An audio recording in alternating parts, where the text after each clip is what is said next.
Welcome, everyone. We'll give a minute here for folks to filter in. Appreciate you being here. Welcome to the Singularity discussion series. We hold these events every month, bringing in a different expert from the Singularity ecosystem. And super excited to have Misha Byrne here today. We'll be going into neurotechnology, as you know by registering for this webinar. We'll give folks I'll give them about a minute to filter in here. Go ahead and throw in where you're tuning in from in the chat. When you use the chat, it defaults to, I think, sending to hosts. So hit that little drop down, send to everyone, and let us know where you're coming in from. Another housekeeping note here is go ahead and, as you have questions for Misha, as we go into a variety of topics here, use the Q&A function in the bottom there. We have Alex Rubsum, who is our Vice President of Research, Expertise, and Knowledge, behind the scenes, monitoring the chat, monitoring the Q&A, and helping us filter through the most relevant questions here. Nice. We have Florida, Brazil, Greece, Spain, Sri Lanka. Thank you for those of you who are here at odd hours, late in the night. Very much appreciated. All right. I think we have a good amount of folks in here. We'll go ahead and jump in. So great to see you all in the chat. My name is Cody Hanson. I'm on the marketing team at Singularity and the host of these discussion series. And like as I said, we have Alex Rubsam here as well from the Singularity team behind the scenes.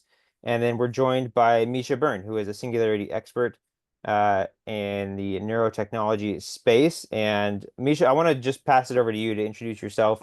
Please share, a little bit about what it is you do, kind of maybe how you got to where you are in your career and in this space, and what makes you the perfect person to speak about neurotechnology with us today. Thanks, Cody. Likewise, super excited for this chat and happy to be sharing this with everybody. I'm a neuroscientist by background and training. So I began my career in research. Cognitive genetics was the field. So the genetics of ADHD and autism, but specifically what happens in your brain when you get feedback.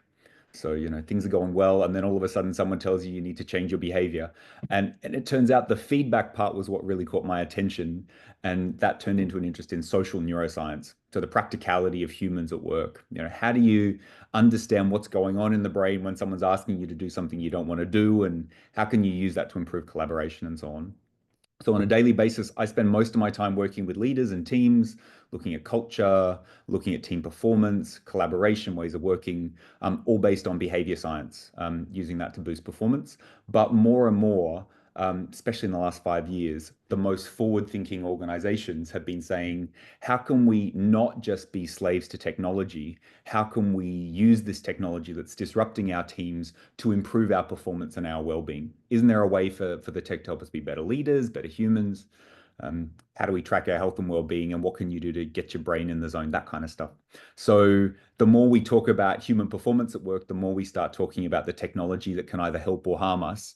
And so that's where I spend my days, that overlap between leadership, technology, and your brain, all the brain of the people you're trying to work with.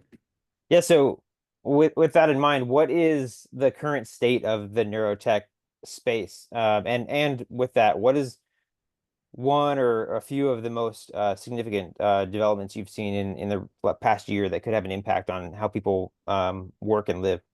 Yeah.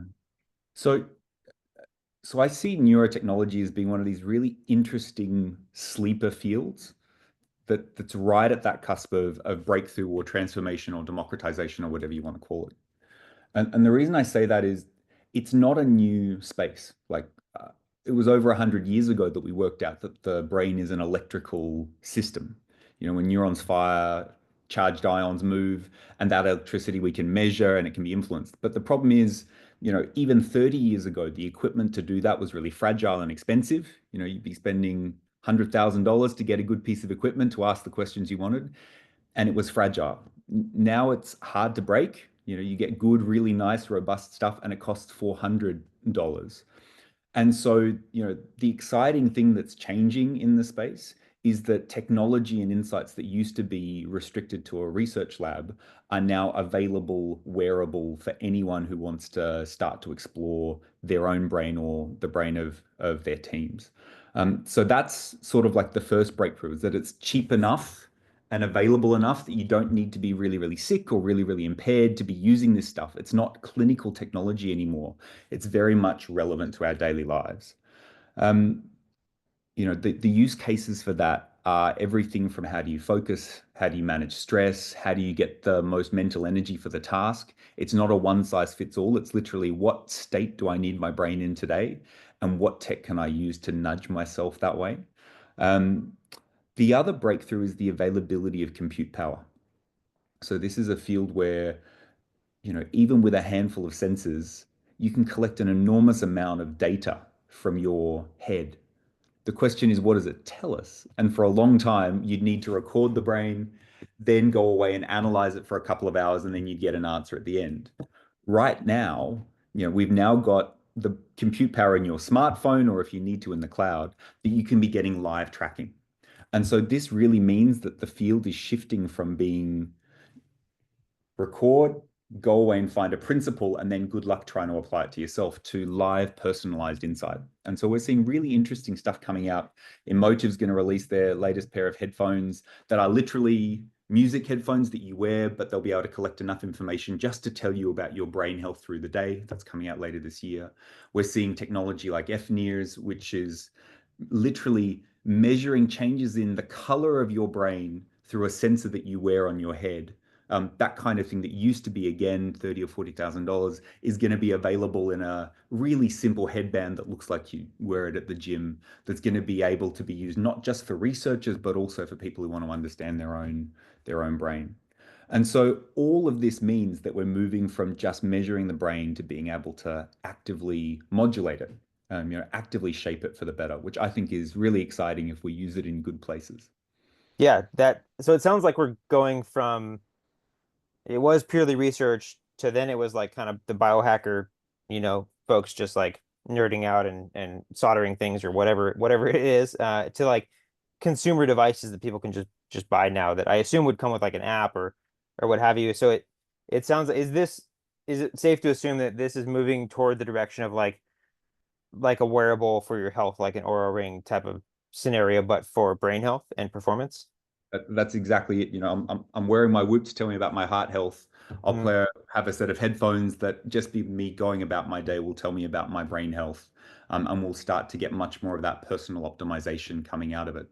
And also, one of these other trends that we're just seeing is that many of the tech companies who are building these are not aiming for the most beautiful, technical, high-powered device. They're aiming for platform usability, APIs, which mean that you don't need to be an expert in neurotech to use it to answer some really interesting questions.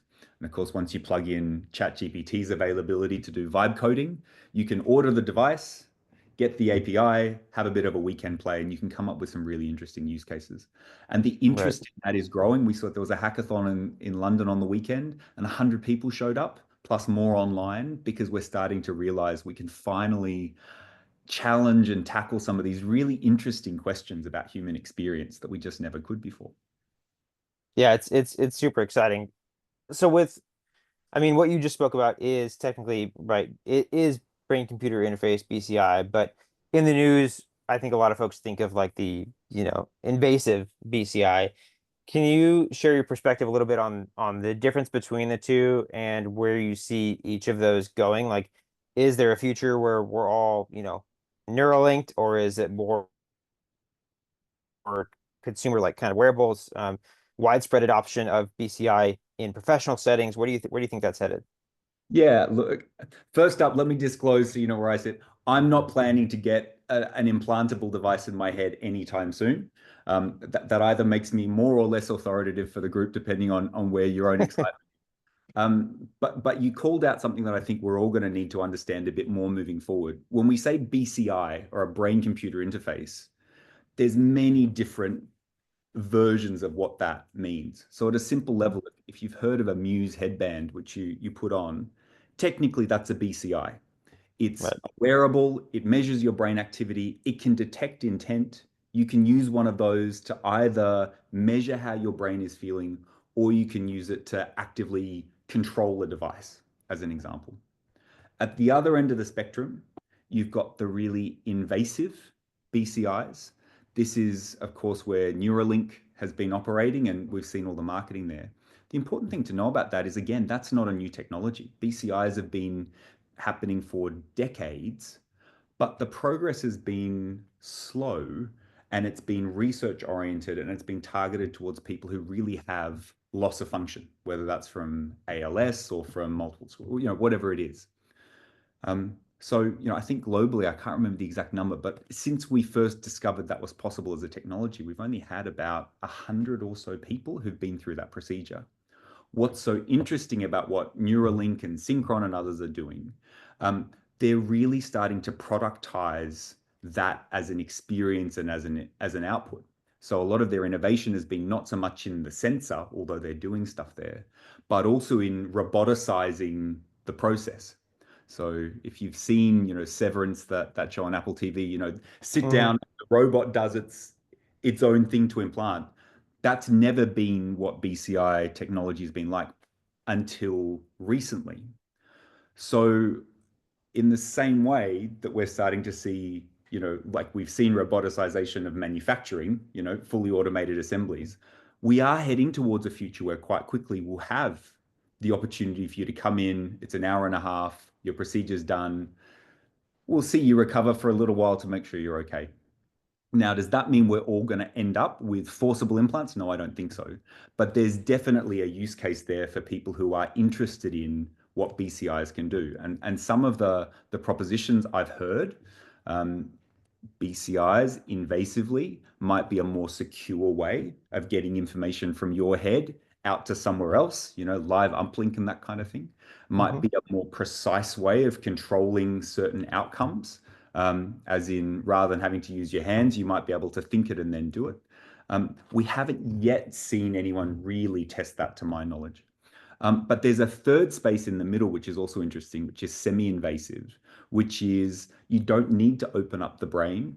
You can go through a blood vessel and still get something close enough that it can detect. And what's interesting about that is you don't end up with a hole in your head. You can put it in and then take it out. And I suspect that's going to be where maybe it's more attractive. In terms of timeframes, I don't know how quickly we get to the point of mass consumer invasive brain computer interfaces, but it does feel like it's going to come along at some point. And we can't have a conversation without bringing up AI. So where do you see AI fitting into? I mean, obviously, if we have invasive or non-invasive BCI, there's an incredible amount of data being produced from that that we haven't had at a global societal scale before. So, I mean, that's one kind of obvious way of using AI to process and gain insights from that. But where do you see AI fitting into this space? So computer science and neuroscience have got like a completely intertwined kind of relationship. And so there's really two ways that it connects.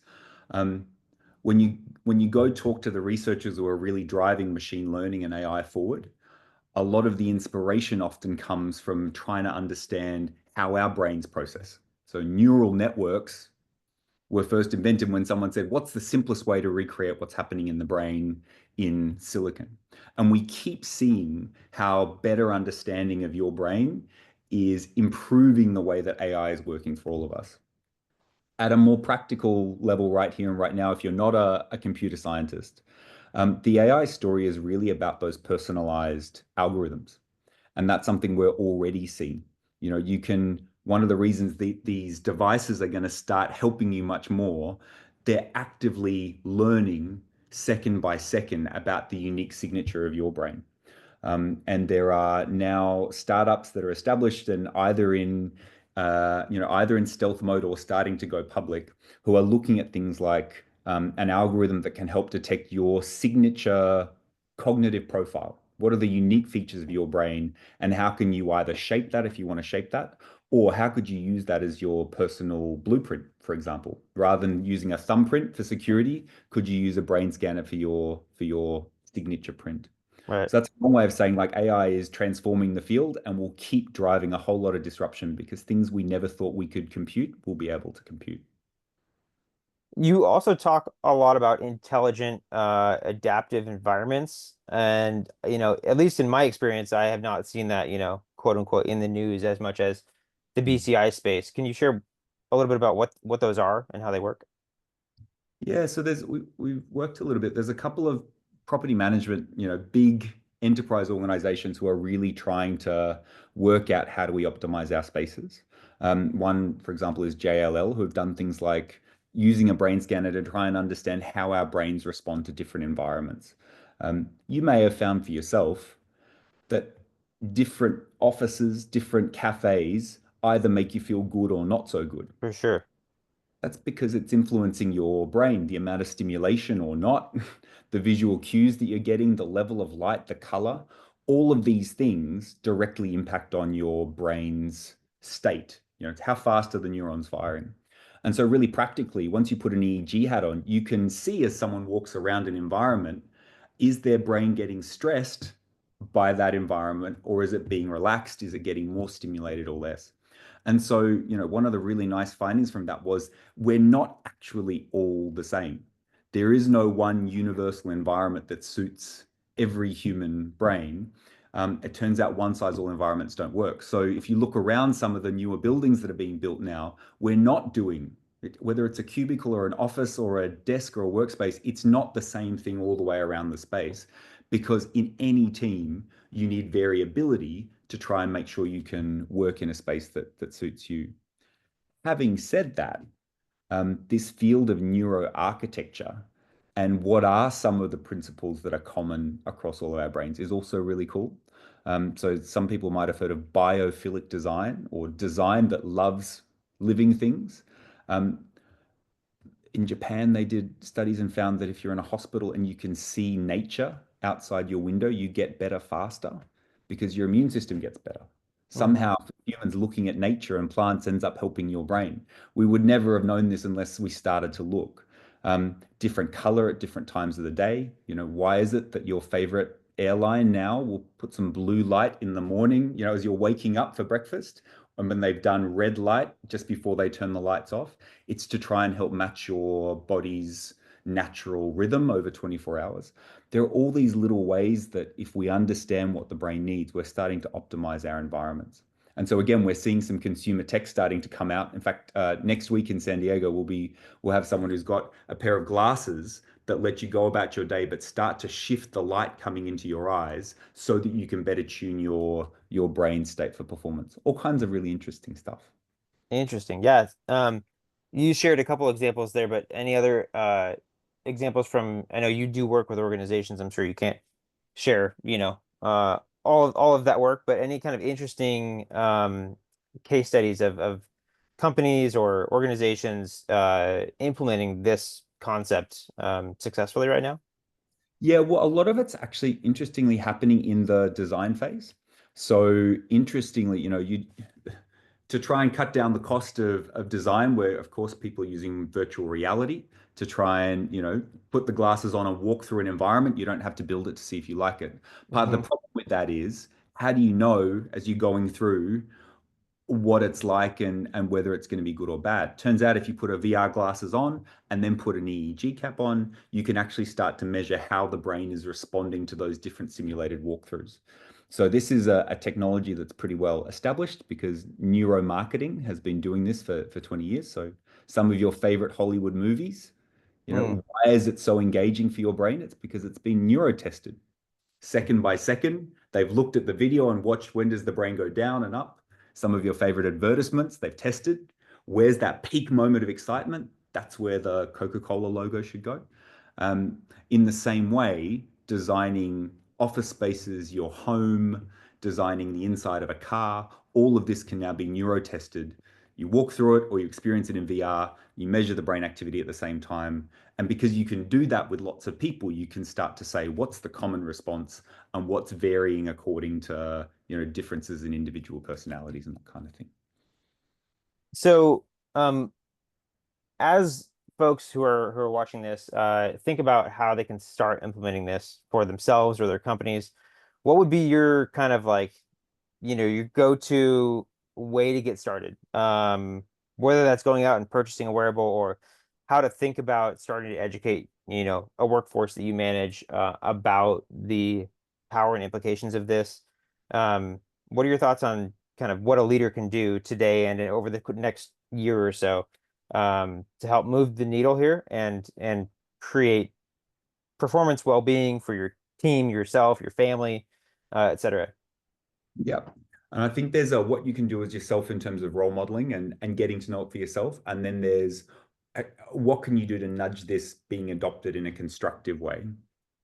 On the self, pick a device you like the look of and give it a test. So there's not actually a shortage now of different interesting consumer level devices. Muse is a good example of a neurofeedback device. Narabus is another one.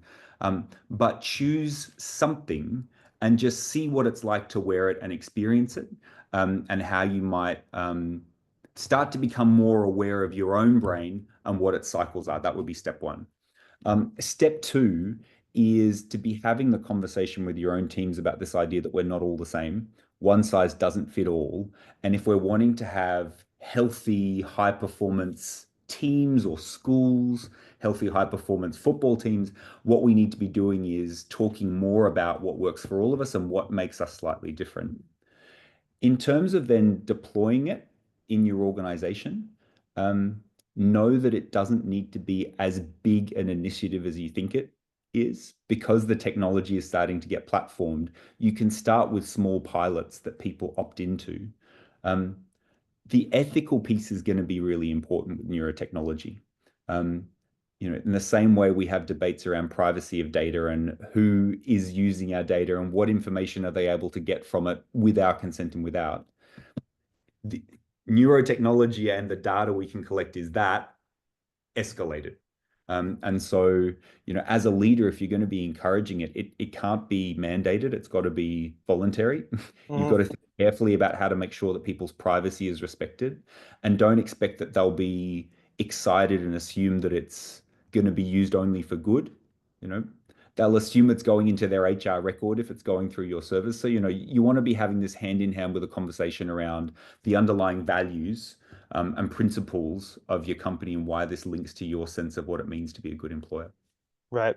And maybe that looks more like a wellness program than a corporate initiative or something along those lines. Yeah, exactly. But we're already seeing like people are genuinely interested in understanding their brains.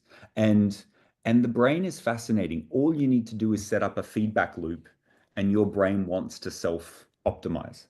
And so it doesn't always mean designing something really, really fancy. Sometimes it's just about making the tech available to people on their own terms and saying, hey, we want you to have a healthy brain. We want you to be able to finish the day, not just doing the work, but also feeling well. So how can we explore new interesting technology to help you do that? Right. I want to dive into ethics here a little bit because obviously there's huge implications there. I also want to note that we're getting some great questions in the chat and in the Q&A. And so we're taking those down and we'll start diving into those in a moment here because I want to make sure that we get through a bunch of those. But Yeah. on the ethics side, you mentioned, I mean, obviously there's the data privacy and like cybersecurity concerns of brain data. There's also questions around does augmenting our brain's abilities kind of weaken us as humans? Does it kind of limit our creativity? Um, does it make people more susceptible to manipulation either way? And then there's also the kind of the divide question of like people with, you know, BCI, people without, or whatever is it going to kind of aim, how do we make it equitable and prevent some of those challenges? What are your biggest concerns? I mean, those are all seem like big concerns. Are there some that are overblown, some that are not talked about enough? What are your big thoughts on the ethics across the board? That is a big question, and there's like four or five different discussions right in there. Where to start on that? Equity of access, yeah, is important, but so far the trend is that these technologies are becoming cheaper and are Mhm. becoming more democratized. So, I do think we're heading to a future where your set of headphones comes with options for this kind of tech as standard. We're heading to a future where, you can get a smart cap relatively cheaply for yourself. Put the cap on, and it doesn't need to be provided by your employer. It's provided for yourself. I think there's a big question in there then around how does this data empower you to be making choices for you rather than empower an organization with your data to be manipulating you more. Um, and realistically, in the same way that we know that your social media feed can shift and shape your behavior through subtle cues in subtle videos, um, this is the kind of thing where we're just as much at risk of that with this kind of technology. So what's the so what of that? Well, I think there's a few things, but most importantly, we can't pretend this isn't here. We're all going to need to lean in and understand this. There's definitely some work to be done to work out what our right to privacy means in a world where we've got this kind of technology. Um, yeah, does that answer your question at least to start? I'm holding myself back before we Yeah, open out the whole space. What else do you totally. think would be nice to touch on? No, I mean, I think to your point, it's a massive question, and I think something that a lot of people have legitimate fears about. Oh, can I? There is one thing that I almost forgot what I wanted to say. Yeah, From a neuroscientist perspective, how easy are you to influence? It depends, at least in part, on your state. Like when you're in good shape, you're well slept, you're consciously paying attention, you're present. It's not impossible to shape your behavior, but you are much more likely to spot and notice when you're doing something that you didn't choose to do. When you're under stress, or you're underslept, or you're under high pressure, or you're not in great shape, you become far more easy to influence. And so I think the space for neurotech is about how do you use something like this technology to help you understand yourself, to get to know when you're in good shape and not in good shape. And so from that perspective, I think if you've got concerns about that, it is going to be a net positive for us. Having said that, we're going to need to choose carefully devices that put the data in your hands versus the data in the hands of a large organization. And so, in the same way that many of the big social media platforms are sucking in all the data that they can, but that comes down to what do you choose to sign up to in a terms of service. right. We're going to be making sure that neurotech companies are leaving the data on our devices and that kind of thing. One other thing that I wanted to mention in terms of the loss of skills, we have, I mean, even before neurotech was around, we've seen how technology changes what your brain does. And there's this interesting effect called the Google effect, which is as simple as if you know something is available on the internet via a Google search, you're less likely to remember it. So if we put you in a lab and we say, hey, this stuff is all available from a Google search, and then test you half an hour later, you'll have forgotten it because your brain says, I don't need to remember it. And Right. so in the same way as this neurotech stuff comes along, we are probably likely to some stuff that we used to do for ourselves, we'll hand over to the tech just like we always have. But I am also seeing lots of signs where people are using this tech for creativity and to ask more interesting questions, outsource some of this stuff to the technology so that we can then focus on the things we want to. So I don't think it's going to be a black and white story. I think there's going to be, changes, but it's not all going to be one way. Right. And it never is, right? We always search for the black and white, but it's always a bit of a gray area in with any technology. Going back to what you said just a minute ago about kind of essentially mental fitness, it sounds like that's almost going to be kind of we try to stay healthy and active and fit for our bodies to live a long time and have a great life. That we'll have to mental fitness will be more and more of a concern as technology becomes more and more kind of pervasive. I think everyone has felt the pervasiveness of just social media or just technology in general. And I don't think I have not before today thought about the need for mental fitness and preparation to protect myself, in that world. So it sounds like this is something that people should probably start thinking about just for themselves, to combat that. Yeah, absolutely. And I think um, at a simple level, the technology to help you start to understand your brain when it's in good shape and not in good shape, that exists today. So that's the kind of thing that's well answered with EEG. There's any number of different EEG-based headsets that can track your brain activity over a day or over a 20-minute, practice period. And from that, you can start to test and measure, just to look at your own brain and say, when it's looking like this, I feel this way. When it's looking like this, I feel this way. Now, what can I start to do to shift and shape that? I think when you follow the track forward, um, you end up in some interesting futures that we're going to need to wrestle with. If I can put a cap on your head and measure for an hour, what does your brain activity look like and what's your unique signature?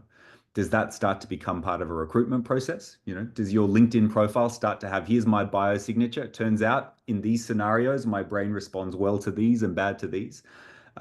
That's going to be interesting. Um, Neuroplasticity is a very real thing. So your brain today is not necessarily your brain tomorrow. And so I think what it means is we're going to need to be not letting a brain scan become the answer, but it's a temperature check at a point in time. So these things shouldn't be used to try and predict your future and your potential. They should be used to help inform us to understand, where are we now and how can we become more of the people we want to be. Are you seeing anything around governance of this type of stuff at the moment? I know you work globally. Is it kind of even on the radar of kind of regulatory spaces? Starting to be. Mhm. And there's a really great book. Let me see if I can remember the name. Nita Farani, The Battle for Your Brain. If people are really interested in understanding just from that ethical and regulatory perspective where things are at, The Battle for Your Brain is a really great priming book to have a read of. Um, we're seeing there are a handful of different organizations, not for profits, who are starting to codify neuro rights. The Neuro Rights Institute is one of them. So the thinking is starting to be done. The next step really is going to be, you know, governments and institutions helping start to set the principles and adopt the regulations, hashtag call your senator, and make sure that this is starting to be on the agenda. Um, Okay, so I want to start diving into some of the audience questions here because we have quite a few really interesting and great ones. Um, so starting with Luhan, asking about your thoughts on organic computing. And I want to combine this with another one about future breakthroughs. I mean, we talked a little bit about where you see kind of the trend going, but let's say we're looking a little bit further out into like, first explain kind of what organic computing is and um, say there's a day where that has implications, outside the research lab. What are kind of the things we're looking at that stage, yeah, and maybe sure. when is that? Yeah, so for those who haven't heard of it, organic computing or biocomputing is a really fascinating field where we use living cells instead of a silicon computer chip to try and do complex calculations. So if you can imagine, you can either have a little, petri dish with a little bit of, like liquid with electrolytes in it, and in there are some cells. So you take a little bit of skin and you do some work to it to turn it into neural cells. Um, it turns out that that is really good at some kinds of complex calculations. And one of the most interesting things about that is it's better and from an energy efficiency perspective than the best computers we've got today. And of course, our supercomputers, and our data center industry has a real energy problem at the moment because all of the compute that powers our lives is hot and needs to be cooled down, and it's thirsty and needs a lot of water. And so we're rapidly reaching the limits of its effectiveness. Um, Interestingly, there's already a couple of quite well-established organizations who've taken this idea of biocomputing and started commercializing it. So they've established biocompute as a service. You can log into their cloud and you can start to test and build the algorithms. It's still early days, so it's not yet at the point where you'd say, easy, we'll replace this data center with one of these bio data centers. But you can see how over the next 10 or 20 years, we're going to have this as a viable method of computing. In terms of where's it particularly useful and interesting, well, if you think about it, there are lots of places where we already tend to rely on this biocomputing because it's better than traditional ways. There are some, I don't know if you've heard, but in Poland, the water supply is monitored by little shellfish. I don't know if you've heard of this. I've not heard of that. No. So basically, you can imagine the water supply is there, and they need to work out if it's safe or not. They've got 8 oysters, and if 6 of them close their shells at the same time, it trips a sensor that cuts off the water supply. Because if an oyster closes its shell, it means there's something wrong with the water. Now, this is almost zero power. They literally do their service for 3 months and then they get sent off to the oyster retirement center. But this is an example of where an oyster is sensing for water quality. And so it's like if we were to try and replicate that with a silicon thing, you'd need how many different sensors and equipment, it all becomes too hard. So an organic sensor actually does a better job. So that's the same principle for what some of this organoid biocomputing might be able to do for us. You might be able to say, well, we want to sense air quality here or food quality. We want to check that it hasn't spoiled. It turns out that there's a library of different proteins that exist in my nose, a dog's nose, that we might be able to code in and then use in some kind of organic system to do compute. So it's a super cool space. It's very much at that early stage of the Gartner hype cycle, but it's definitely going to land in the next, let's say, 10, 15 years. Okay. So stay tuned. Yeah. Um, I know there's a whole conversation going on in the chat around a particular question from Kate. Are there devices that could track hormonal changes and how they impact your brain? Specifically thinking about women's health and yeah, the physical, emotional kind of consequences of that. Yeah, that's a really interesting question. The first thing I'll say is it's not my core space. So forgive me if there's something that I'm not aware of in there. One of our challenges with um, understanding how hormones influence the brain is they're often quite hard to detect and measure because they're such fragile chemicals. So I keep looking every few years, how can I measure cortisol remotely? How can I get a little finger prick test and measure all of these neurohormones? They don't tend to circulate out the way that we would hope that they would. Having said that, um, this is another one of those places where the direct measure is hard, but often the downstream impacts may become easier to measure. Are there other changes in the body that correlate with these that we've not been able to detect and see? And again, to your point, Cody, AI, algorithms to help us pick up people, keep turning up really interesting relationships. The biggest example I've seen, it turns out that you can detect your heart rate from tiny changes in the size of your pupil. So a Hmm. video scan can actually tell you heart rate just by looking at something that you or I could never see. Now, the reason that's relevant is there are different hormones that change things like the size of your pupil and the color of your skin and how fast your body's moving. So even though I don't have a really obvious example of exactly how, a proof point that that's real at the moment, it's not to say that we won't get there at some point. And it sounds like maybe there's this combined future where you have your wearable that's tracking a bunch of biomarkers, you have your non-invasive BCI that's tracking brain waves, and maybe you even have your whatever the future of a blood glucose monitor is that's tracking more than just glucose, and then there's an AI that kind of takes all of that and finds um new insights or new trends and patterns from that. Yeah. Yeah, exactly. And like an early example of that, is, we've seen this used to be just a really simple can measure your heart rate. And then it became something, whether it's an Apple Watch or something, can also measure blood oxygen. And now it can also measure blood sugar, although we're still going through the testing and the validation of that. We're going to see more and more of these passive wearing devices that are going to measure. So the future you mapped out, I think, is exactly where we're heading. The one other thing I'd add that is a bit less obvious is measurement at a distance. You may not actually need to wear something for some of this information to come.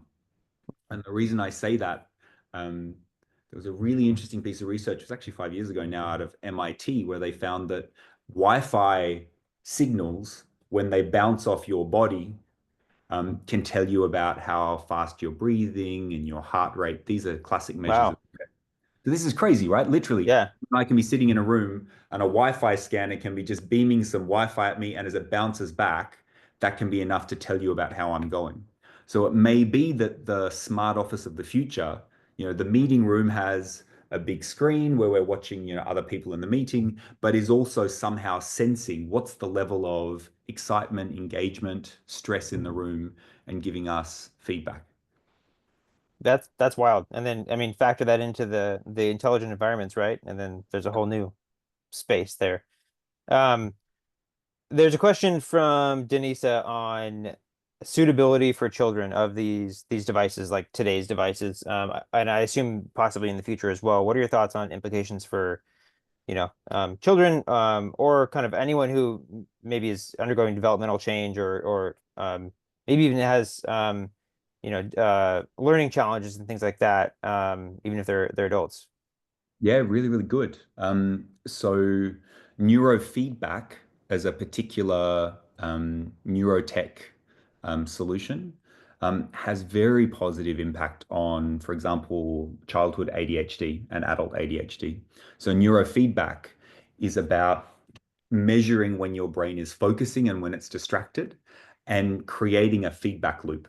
And so, as an example, I can put on a pair of glasses, Narabus is the name of them, and they record your brain activity. They've got a little arm sticking out, and then they change the color of your glasses when you're not concentrating. And so for a little kid who is struggling with homework because he's got, a brain that isn't quite as good at that executive control, all he needs to do is, or she, wear the glasses, and they'll give live feedback. When is my brain starting to wander away? And it turns out a simple loop like that can be incredibly helpful. And so lots of clinicians who specialize in this support for ADHD are using this kind of stuff. That's amazing. A similar question from Doina, I believe, is if who's working on this in the education space? So I think you just mentioned that example. Is there other interesting work happening, whether it's wearables or research or the data side, or maybe intelligent environments in the education space that you're aware of? Yeah, I don't have as many of the specifics of it in terms of details. I would point you towards The Battle for Your Brain because you'll get to read a nice chapter in there by Farani, and she can give you a pointer as to where to go. The use cases are around attention management. And some of the controversy around that, frankly, is around, when a kid gets in trouble because the brain scanner says that he's not been paying attention in class, that doesn't necessarily give rise to a really positive experience. Um, in terms of then the practicality of neurotech for helping understand what helps us learn, um, there's plenty of research out there. So interesting papers looking at, what's the right balance of using a computer versus handwriting and how does that activate the brain differently? So there's definitely stuff in that space that's worth exploring. Um, an industry related question from Ken. Thoughts on or updates on what China is doing in the BCI space, if any. Yeah, not a space that I have as much visibility into. Um, China's been an early adopter of a lot of this technology, and so some of the most public use cases have been around train drivers who are operating heavy machinery, wearing EEG caps to try and check for drowsiness and making sure that they're alert and safe for driving. This is the same kind of technology that's being used on mine sites. Anytime somebody's operating heavy machinery. There've been some reports around schools and classrooms, sort of having wearables. I've not got a data point to confirm that specifically, but I think it's fairly safe to assume that in a place like that, this is absolutely being used in those ways.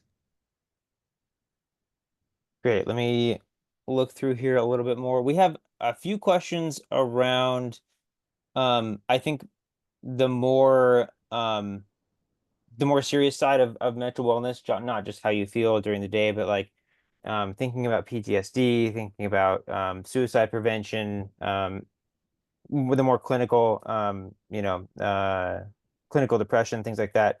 Are you seeing anything research or products or services being done there that can support or help those challenges? Yeah, there's a lot in that space, and next week I'll have the time to go into this in a little bit more depth than I can now.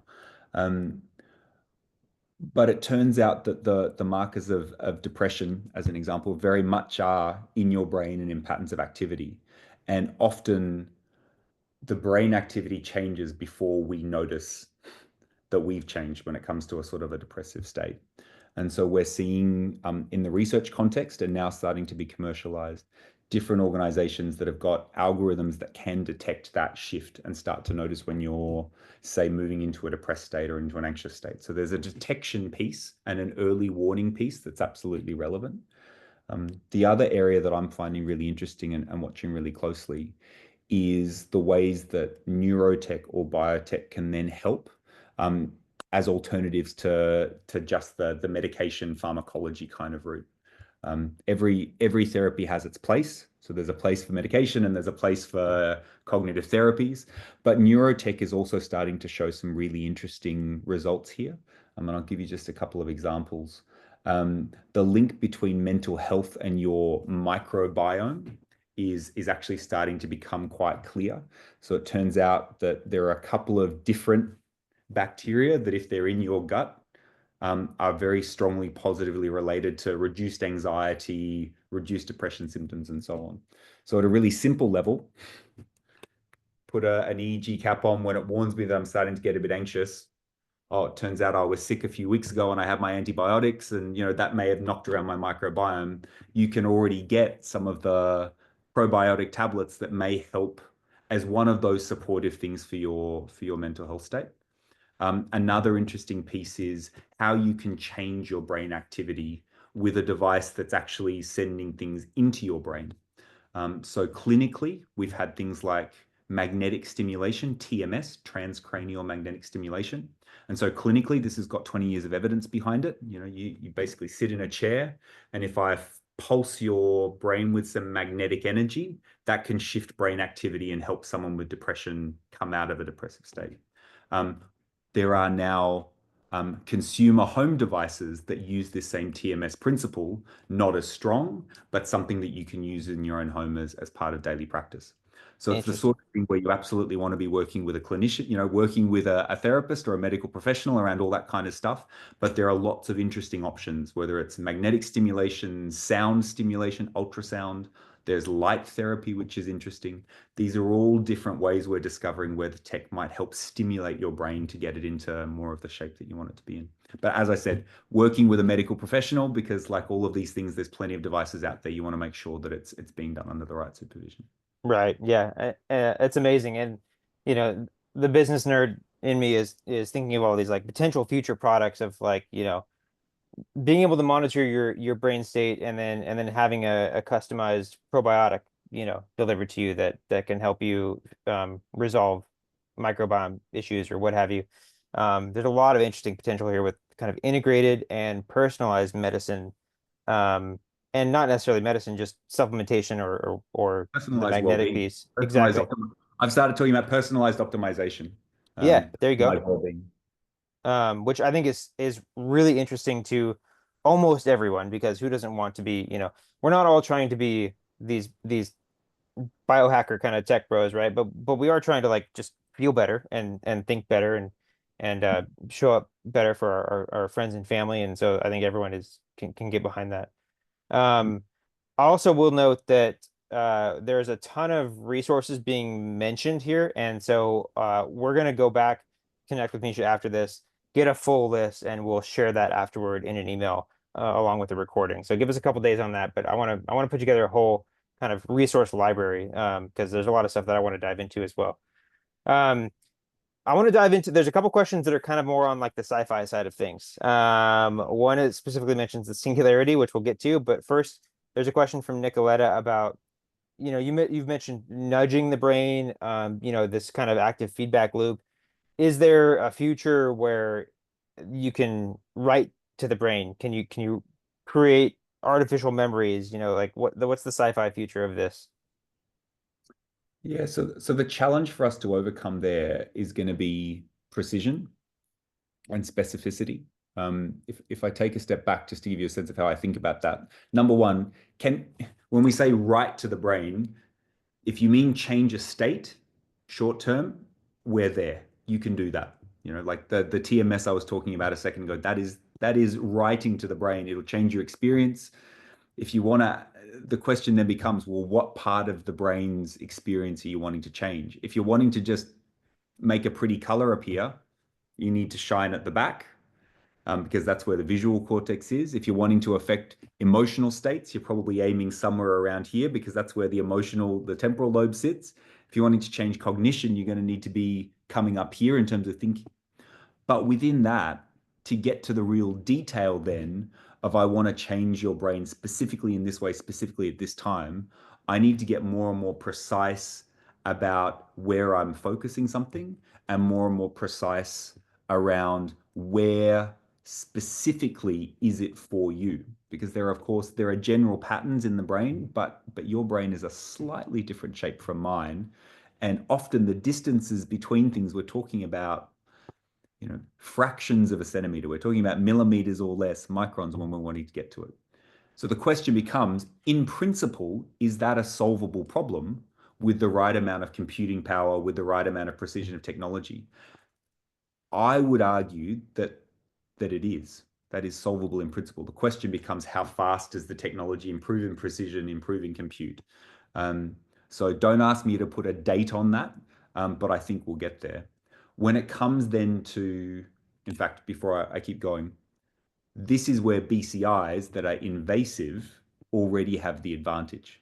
Because when you talk about an invasive BCI, you're literally saying, let's put a very dense network of wires right in this specific place so that we can start to influence and shape what's going on in a very particular part of the brain.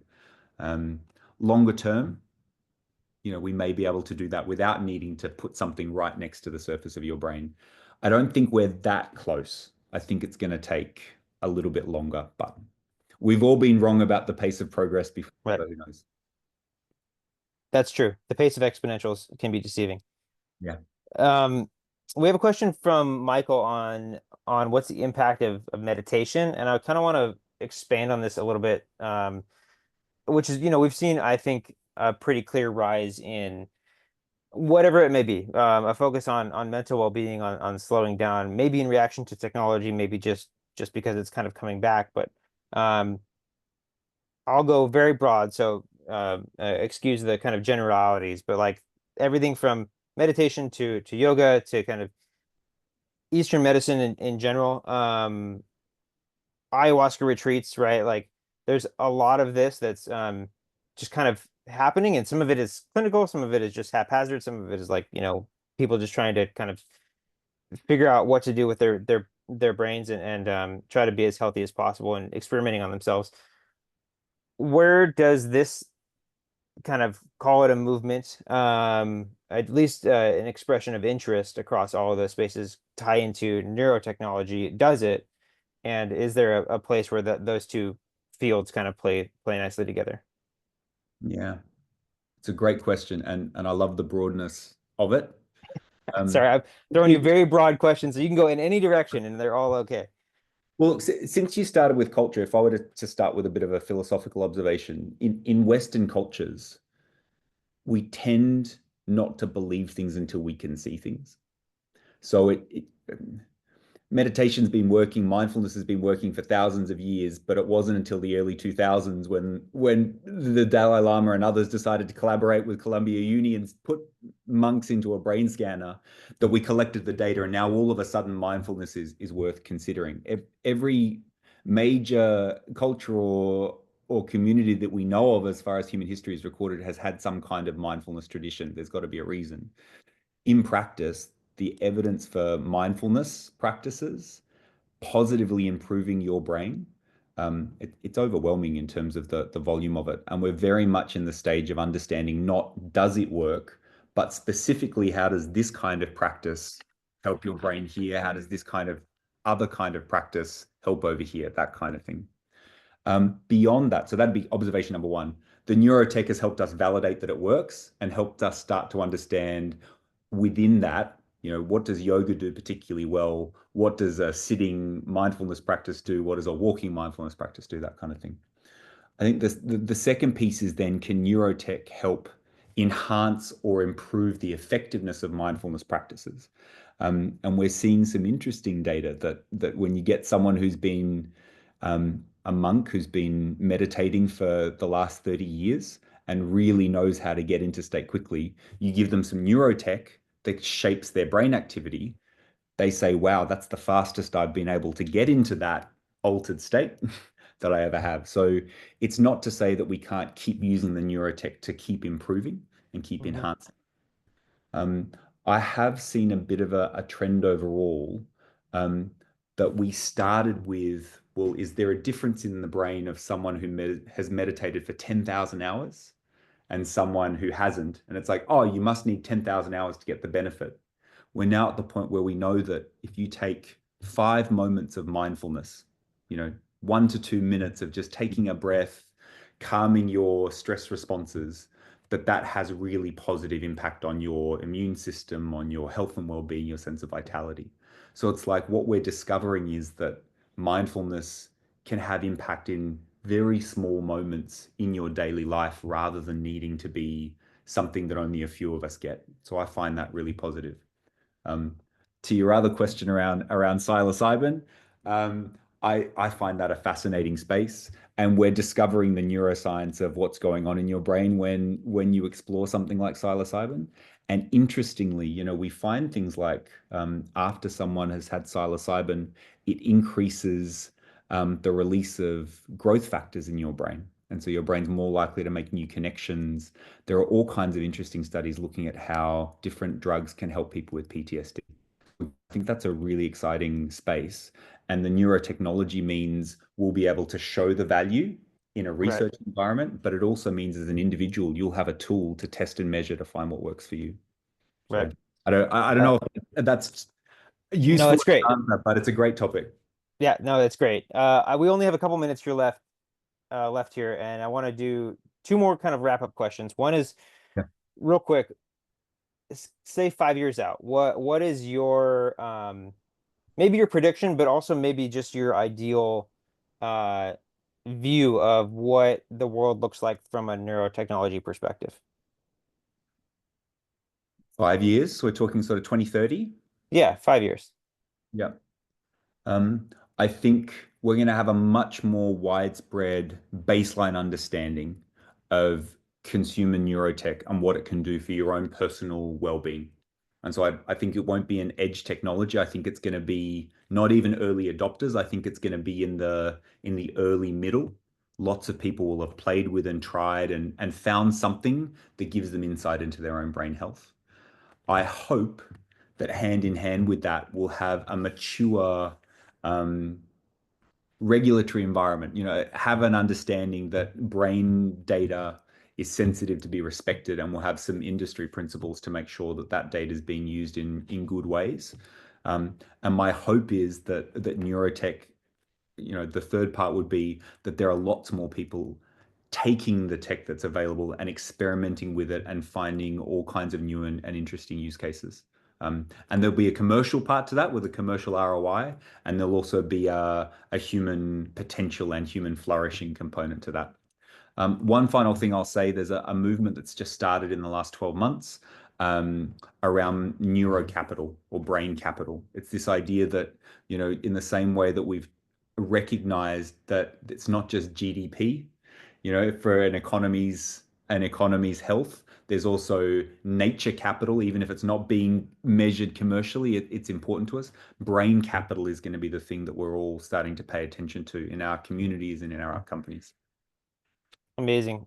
So before this last question, I want to do a quick plug here is that if you're enjoying this hour, I encourage you to consider joining us next week at our Future of Biotech program. Our in-person tickets are sold out, but we do still have virtual tickets available. I'll be hosting that. Misha will be one of the many topics we'll cover. We'll cover neurotechnology along with bioinformed innovation, synthetic biology. So it should be a really interesting 3 days. We'll be live from San Diego, and we'll be doing that on Zoom events. So we'll have some webinar portions where people are on stage. we'll also have some meeting portions where you can actually connect, network with each other, be on camera, be live, and we'll be doing some Q&A with experts. And so it's a great way to dive deeper into this if this is really hitting the mark for you. Um, so as a final kind of, we're at the top of the hour here. We'll risk going 1 to 2 minutes over if that's okay with you. What are kind of the immediate next steps people can take if they want to get involved in research or they want to, kind of dive headfirst into this space? What would you say the top 2, 3 things people should do right away?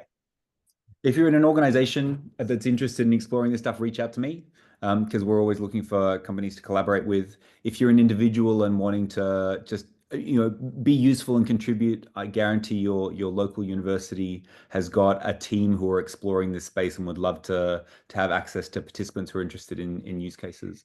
And then if you're neither of the above, but you just want to get to know it yourself, get a device like a Muse or an Emotive or something, have a look around and just find something that lets you start to explore. Amazing. Thank you, Misha. I really appreciate this hour. Thank you, everyone, for being here. It was incredible engagement in the chat.